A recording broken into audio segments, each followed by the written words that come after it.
Alright, चलिए तो आज शो की शुरुआत करते हैं और हमारी बेहद खास पेशकश साइबर क्राइम ज़रा संभल कर। जी हाँ, और हर हफ्ते हमारी कोशिश ये होती है कि आपके फाइनेंशियल पोर्टफोलियो, फाइनेंशियल प्लानिंग के हर पहलू को हम शो में शामिल करें और आपकी साइबर सुरक्षा भी उसी दायरे में आती है।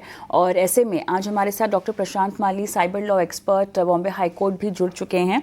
आपका बहुत बहुत स्वागत है हमारी इस बेहद खास पेशकश में प्रशांत। और हर हफ्ते हम किसी नए तरीके के स्कैम के बारे में बात करते हैं, हर तरह के कुछ नए इनोवेशंस जो हैकर्स लेकर आते हैं उस तरह की बात करते हैं।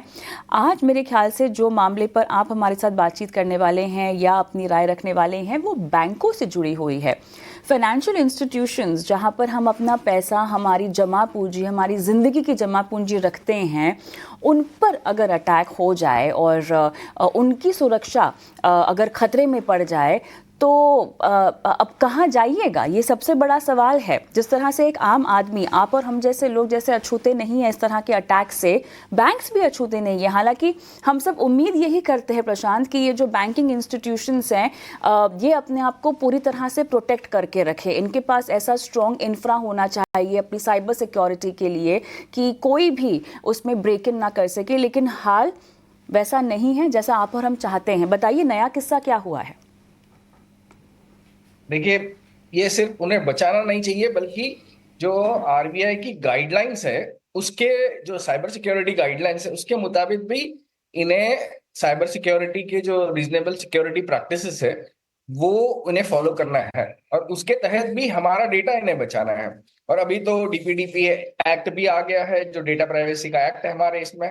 तो हम है डेटा प्रिंसिपल और हमारा जो पर्सनल डेटा है ये वो इनको संभाल के रखना है क्योंकि ये है डेटा फिड्यूशरी।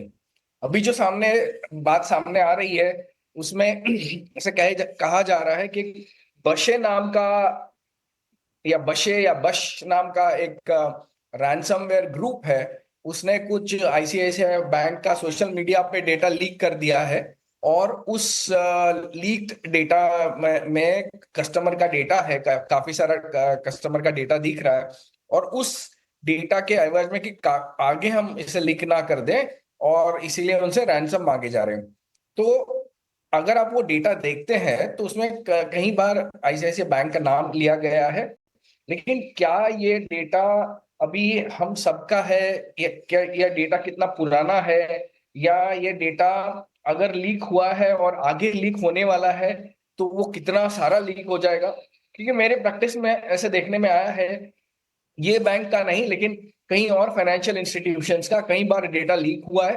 उसके बाद अगर उन्होंने रैंसम दिया है तो उनका डेटा बचा है। रैंसम नहीं दिया, जो कि बिटकॉइन में दिया जाता है अक्सर और हमें पता भी नहीं चलता, और रैंसम नहीं दिया है तो इनका काफी सारा डेटा इंटरनेट पे लीक किया गया है। तो ऐसा पहली बार नहीं हो रहा है, ऐसे होते रहता है। ये हैकर्स बल्कि इतने जानदार होते हैं और उन्हें डर नहीं होता। ये ट्विटर में, इंस्टाग्राम में या फिर वो टेलीग्राम पे अक्सर अपने नाम से अस्तित्व में रहते हैं, और वहां से आप नेगोशिएट भी करने लग जाते हैं। अगर कोई इन इंस्टीट्यूशंस का रिप्रेजेंटेटिव उनसे बात करता है कि कितने पैसे का लेन देन कैसे दिया जाए, तो ये भी वो करने लग जाते हैं। तो रैंसमवेयर ये भारत के कॉर्पोरेट की फाइनेंशियल इंस्टीट्यूशंस के लिए सबसे बड़ी बीमारी उभर के आई है। दो तरीके से ये इफेक्ट करती है। एक तो डेटा लीक करते हैं इन लोग, कहीं ना कहीं से डेटा चुरा लेते हैं या डार्क वेब में डेटा मिल जाता है, वहां से डेटा लेके इन्हें ब्लैकमेल करने लग जाते हैं कि हम और डेटा लीक कर देंगे करके। और दूसरा है कि इनके जो सिस्टम्स हैं उनको पूरी तरह से इनक्रिप्ट किया जाता है और फिर इनसे रैंसम मांगा जाता है कि हमें पैसा दीजिए, नहीं तो हम आपका ये जो डेटा है, जो इनक्रिप्ट किया हुआ डेटा है, उसे हम डिक्रिप्ट नहीं करेंगे। और ये फिर फंस जाते हैं कि फिर सर्विसेज कैसे देंगे। तो इस तरीके का ये गंदा खेल साइबर अटैक का किया जा रहा है। अच्छा, बहुत सारे पहलू हैं। आपने अपने पहले जवाब में काफ़ी कुछ चीज़ें यहाँ पर बताई। आपने समझाया रैंसमवेयर अटैक क्या होता है और जब किसी बैंकिंग इंस्टीट्यूशन पर या फाइनेंशियल इंस्टीट्यूशन पर इस तरह का अटैक पड़ता है तो वो क्या क्या आपके डेटा के साथ कर सकते हैं।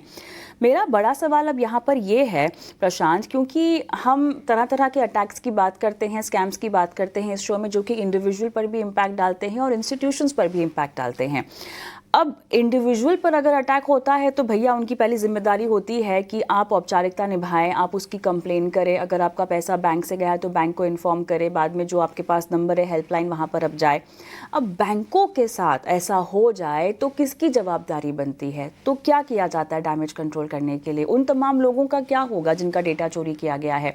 क्या हमारे पास कानून के अधीन किसी भी तरह की ऐसी सुरक्षा है जो यहाँ पर दी गई है उन खाता धारकों को जिनका डेटा कॉम्प्रोमाइज हुआ है? क्योंकि अगर आपके ऊपर रैंसमवेयर जैसा कोई अटैक हो जाए तब मैं तो पैसे निकाल भी नहीं सकती, मैं तो एटीएम भी नहीं जा सकती हूँ, शायद वो भी ठप हो जाएगा और वहाँ जाना खतरे से खाली भी नहीं होगा, वो शायद काम भी नहीं करेंगे। पर फिर होगा क्या? कौन जिम्मेदारी लेगा, कौन अकाउंटेबिलिटी लेगा इन सब चीज़ों की? क्या इसको लेके कोई प्रावधान है? देखो, अभी जो सिनारियो है इसमें इनके सिस्टम्स इंक्रिप्ट हुई ऐसे खबर नहीं आ रही। खबर ये आ रही है कि इनका जो डेटा है वो लीक हुआ है। तो डेटा लीक होने के लीक होते चलते आप अपना पैसा एक्सेस कर सकते हैं, आप एटीएम भी एक्सेस कर सकते हैं। लेकिन अभी आप जैसे आपने सवाल पूछा अच्छा वाला कि आपको रेमेडी क्या है, मतलब as a customer, bank consumer आपके पास रेमेडीज कहाँ से आती है? देखो, दो तीन रेमेडीज अभी आपको मिलते एज अभी की स्थिति में मिल सकती है। आप एज अ कंज्यूमर फोरम्स में केसेस दाखिल कर सकते हैं। आपके साथ धोखाधड़ी हुई है क्योंकि बैंक ने नेग्लिजेंस किया है, इसके चलते आप एडजुडिकेटिंग ऑफिसर के पास कंप्लेंट दाखिल कर सकते हैं। और थोड़ी देर हम रुकेंगे तो हमें और पुख्ता कानून अभी जो आया, जो अभी ऑपरेशनल नहीं है, जिसे डीपीडीपीए कहते हैं, जो हमारा डिजिटल डेटा प्रोटेक्शन एक्ट है, उसके तहत बैंकों को 250, 300, 500 करोड़ तक का, डिपेंडिंग अपॉन उनका ग्रॉस नेग्लिजेंस कितना है, data breach, because data security safeguard नहीं किया उन्होंने, उसके तहत एक डेटा प्रोटेक्शन बोर्ड बनने वाला है अभी। और वो बोर्ड 250 करोड़ से लेके 500 करोड़ तक, depending upon instances of data leakage, कितना, मतलब वो लिमिट नहीं होगा कि कितना इन पे सरकार जुर्माना दाखिल कर सकती है, फाइन होगा और सरकार की तिजोरी में जाएगा। हमें एज सच अगर आप कहेंगे कि आपको कुछ मिलेगा क्या, आपका डेटा लॉस हुआ है, तो इस कानून में वो प्रावधान नहीं है कि आपको आपका डेटा लॉस हुआ है इसलिए पैसा मिलेगा। लेकिन ताकि सरकार का जो डर है, रेगुलेटर का डर इन पे लगा रहे, इसीलिए ये कानून है। देखो, अभी आरबीआई, अगर ये सचमुच ये बात सच निकल के आती है और ये इन्वेस्टिगेशन में ये पाया जाता है कि ये बैंक ने कोताही बरती थी, तो आरबीआई इस पे निश्चित तौर पे फाइन लगाएगा।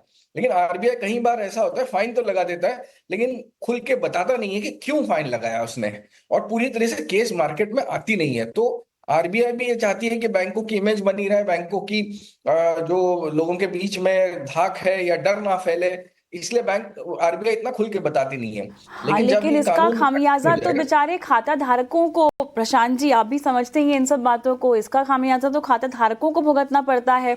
मुझे बताइए, डेटा चोरी होने को क्वांटिफाई अगर किया जाए तो फिर किस तरह क्वांटिफाई किया जाएगा?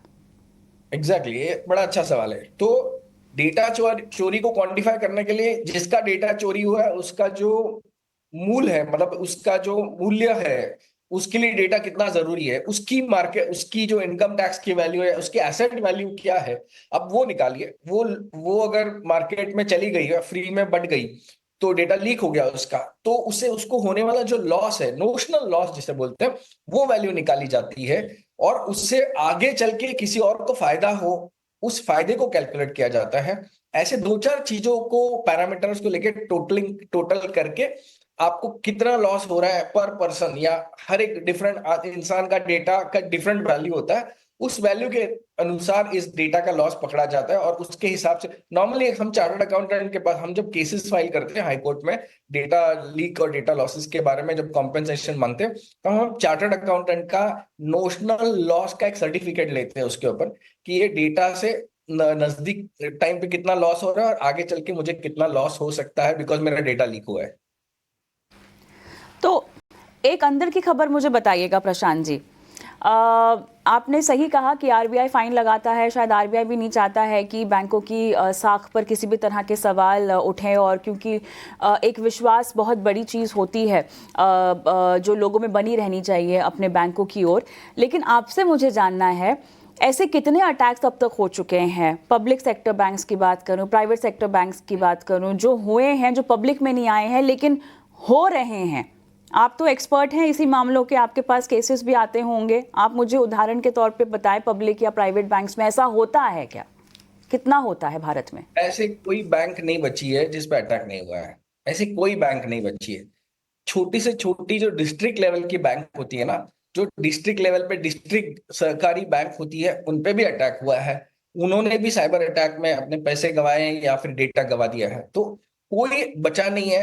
क्यों बचा नहीं है ये बहुत जानना जरूरी है। क्योंकि इन लोग जो साइबर सिक्योरिटी के जो पुख्ता इंतजाम करने होते हैं उसमें कोताही बरतते हैं।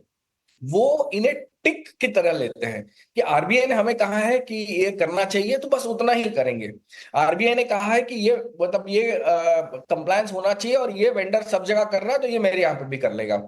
तो इस तरीके से टिक बेस्ड कंप्लायंस होता है और ना कि कस्टमर सेंट्रिक कंप्लायंस होता है या कस्टमर सेंट्रिक साइबर सिक्योरिटी को फॉलो किया जाता है। इसलिए इतने ज्यादा अटैक और इसलिए हर बार बैंकिंग और फाइनेंस सेक्टर की, बैंकिंग फाइनेंस और इंश्योरेंस सेक्टर की जो कंपनियां है ये कांस्टेंट अटैक में रहती है। ऐसा तो कोई मैं ये अभी बोलूं तो मेरे तो हम नजर ये में मान सकते हैं तो हम ये मान सकते हैं प्रशांत जी कि हम सबका डेटा जो है वो लीक हो चुका है, कॉम्प्रोमाइज हो चुका है? ये 100% आप ले सकती हैं कि हमारा डेटा कहीं ना कोई जगह से वो लीक हो चुका है। और अब तक का डेटा लीक हो चुका है। कानून आने के बाद में उसके आगे कितनी तगड़ी तरीके से इन्होंने जो डेटा संभालेंगे वो देखा जाएगा। बताइए, अब ये जो इंश्योरेंस कंपनियां जो हैं साइबर सिक्योरिटी कवर बेचती हैं, एक नया जुमला यहाँ पर, क्योंकि इंश्योरेंस तो है डर का धंधा है, ठीक है, एक तरह से सिक्योरिटी भी है, सॉरी आई करेक्टेड, सिक्योरिटी भी है आपके लिए, एक लाइबिलिटी कवर भी है। तो अगर हमारा डेटा कॉम्प्रोमाइज हो चुका है तो इस तरह के साइबर सिक्योरिटी कवर लेकर कोई फायदा है हमें, लेना चाहिए कि लेना चाहिए इनको फिर? ये साइबर सिक्योरिटी कवर अक्सर अलग अलग साइबर इंसिडेंट्स के लिए लिया जाता है। जैसे आपके ऊपर रैंसमवेयर अटैक हो गया, आपका कंप्यूटर ब्रीच हो गया, आप डेटा एक्सेस नहीं कर पाते, आपको बिजनेस लॉस हो रहा है, तो शायद उसके लिए ये मिलता है। आपका डेटा पूरी तरह से लॉस हो गया, आपको कुछ दिन तक आपका बिजनेस चल नहीं रहेगा, तो नहीं चलने के पीरियड का लॉस आपको वो कवर करता है। तो ये अलग अलग सिनारियों पे आपको साइबर पॉलिसी कवर करती है।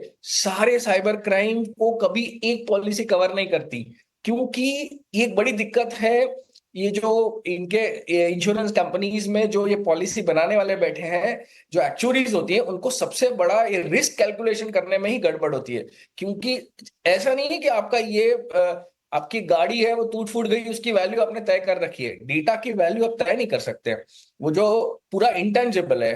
तो इसीलिए दिक्कत आती है। तो इसीलिए कुछ साइबर सिनारियोज वो भी फोरेंसिक एक्सपर्ट के इवैल्यूएशन के बाद ही आपको ये पॉलिसी देते हैं। तो उस पॉलिसी में आपको आराम से सोने के इतपत उसमें उतनी उसमें ताकत होती है, लेकिन आपको पूरी तरह से प्रोटेक्शन देने की ताकत आज भी कोई भी साइबर इंश्योरेंस पॉलिसी में नहीं है।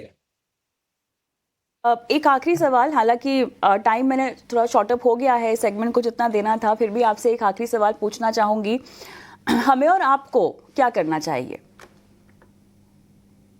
देखो, ये बड़ी बड़ी, हम तो सिर्फ आप अपना खुद का डेटा प्रोटेक्ट कर सकते हैं। हम अपना बैंक के साथ जो हम साझा करते हैं, login IDs, passwords, PIN numbers, credit card number, CVV numbers, ये सब हम सिक्योर रख सकते हैं। इसे हमें किसी के साथ इम्पार्ट नहीं करना चाहिए। इसे हमने किसी भी ऐसे फाइल में सेव नहीं करना चाहिए जो फाइल लीक हो जाए, तो अलग अलग जगह से तो लीक हो जाए। जैसे कि अगर आपने ये सारा डेटा आपके ट्रू कॉलर में सेव करके रखा और ट्रू कॉलर से डेटा लीक हो जाए, वो लीक हो चुका है कई बार, तो आपका सारा ये बैंकिंग डेटा भी चला जाएगा, पिन नंबर चले जाएंगे, पासवर्ड चले जाएंगे। तो ऐसे कोई भी ऐप में मत रखिए जहां जहां मास डेटा जमा करता है, और उस मास डेटा जमा करने वाला जब डेटाबेस लीक हो जाता है तो आप भी उसमें आपका डेटा सारा लीक हो जाता है। तो इससे आपको सावधानी बरतनी चाहिए कि कहीं भी आपका कॉन्फिडेंशियल डेटा एक जगह पे, एक ही सर्विस के अंदर सब आप सेव करके नहीं रखें। और राइट प्रशांत जी, आपसे और भी बातचीत करनी है, लेकिन फिलहाल मेरे पास समय इतना ही है इस चर्चा के लिए, इस मुद्दे के लिए। बहुत बहुत धन्यवाद आपका, आपने समय निकाला और हमसे बातचीत की।